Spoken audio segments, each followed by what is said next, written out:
चिपळूण विजापूर राष्ट्रीय महामार्गावरील चिपळूण बायपास घाटामध्ये दरड कोसळली। डोंगरावरील माती सैल झाल्यानं दगड रस्त्यावरती आलेत। रस्त्याच्या कडेची झाडं ही धोकादायक स्थितीमध्ये आहेत। वाहन चालकांनी सावधानगिरी बाळगण्याचं प्रशासनाचं आवाहन।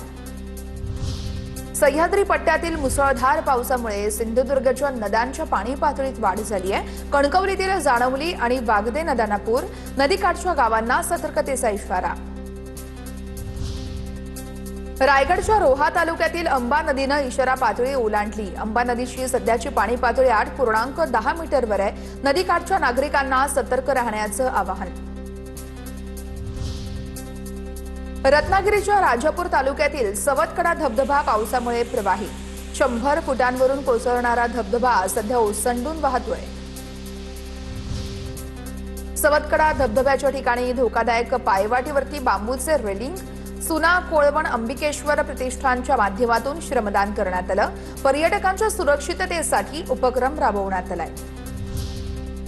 रत्नागिरीमध्ये गेले 3 दिवस जोरदार पाऊस, धरणांच्या पाणी साठ्यात मोठी वाढ। शीळ धरण ओव्हरफ्लो, रत्नागिरी शहराला पाणीपुरवठा करणारं धरण तुडुंब भरल्यानं नागरिकांना मोठा दिलासा। सोलापूरच्या माढा तालुक्यातील तांबे गावातील विद्यार्थ्यांची रस्ते अभावी गैरसोय झाली आहे। शाळेमध्ये जाण्यासाठी चिखलातून वाट काढण्याची वेळ आली आहे। रस्ता करण्याची नागरिकांची मागणी आहे। चेंबूरमध्ये स्कूल बसवर झाड कोसळून एका विद्यार्थ्याचा मृत्यू, तर 11 वर्षीय विहान श्रीवास्तवचा मृत्यू।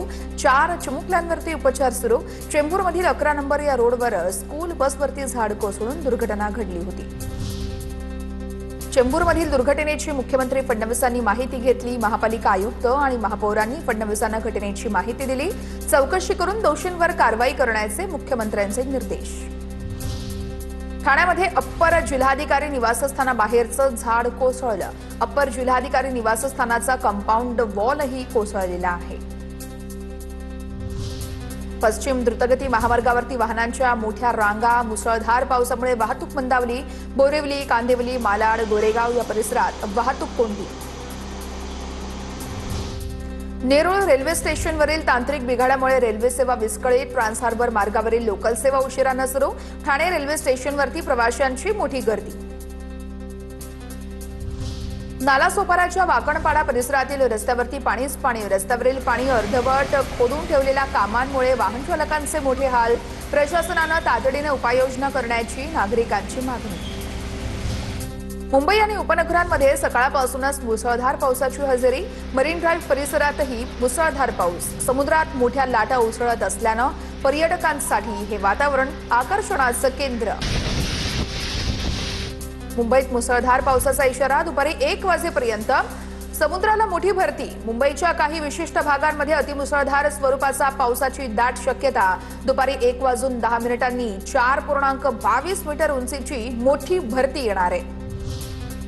पनवेल ते सीएसएमटी लोकलमध्ये मध्यदंत व्यक्तीचा धिंगाणा। मोठमोठ्या आवाजामध्ये शिवीगाळ करत धमकी। मी आधीच 4 मर्डर केलेत, पुढचा नंबर तुझा, अशी धमकी देण्यात आलेली आहे। व्हिडिओ सोशल मीडियावर मोठ्या प्रमाणात व्हायरल। आता आपण जाऊयात पुणे जिल्ह्यात नेमकं काय घडतंय बघूया न्यूज टॉप 9 मधून। पुण्यात गेल्या 3 वर्षातील जून महिन्यातील पावसाच्या सरासरीपेक्षा यावर्षी कमी पाऊस। जून महिन्यामध्ये 64 मिलीमीटर इतक्या पावसाची नोंद। शेतकरी कर्जमाफीसाठी पुणे जिल्ह्यातील 1,08,000 शेतकऱ्यांची पोर्टलवर नोंद। सर्वाधिक म्हणजे 13,728 शेतकरी बारामती तालुक्यातील असल्याची माहिती। पुणे जिल्ह्यामध्ये निकृष्ट बियाणे, खतं आणि कीटकनाशक विक्री प्रकरणी 27 कृषी परवाने निलंबित। राज्यातील राज्यव्यापी मोहिमेमध्ये गेल्या 3 महिन्यात एकूण 1,119 परवाने निलंबित। कारवाईमध्ये 5,32,00,000 रुपयांचा साठा जप्त।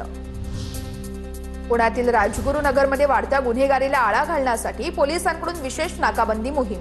वाहनांची कसून तपासणी करत विनापरवाना चालक, कागदपत्रांशिवाय वाहनं आणि काळ्या काचा असलेल्या वाहनांवर देखील कारवाई। पुण्याच्या तळेगाव ढमढेरेमध्ये पाण्याने भरलेल्या खड्ड्याचा अंदाज न आल्यानं रिक्षा उलटली। सुदैवानं जीवितहानी टळली असून सुरक्षिततेच्या उपाययोजना करण्याची नागरिकांची मागणी आहे।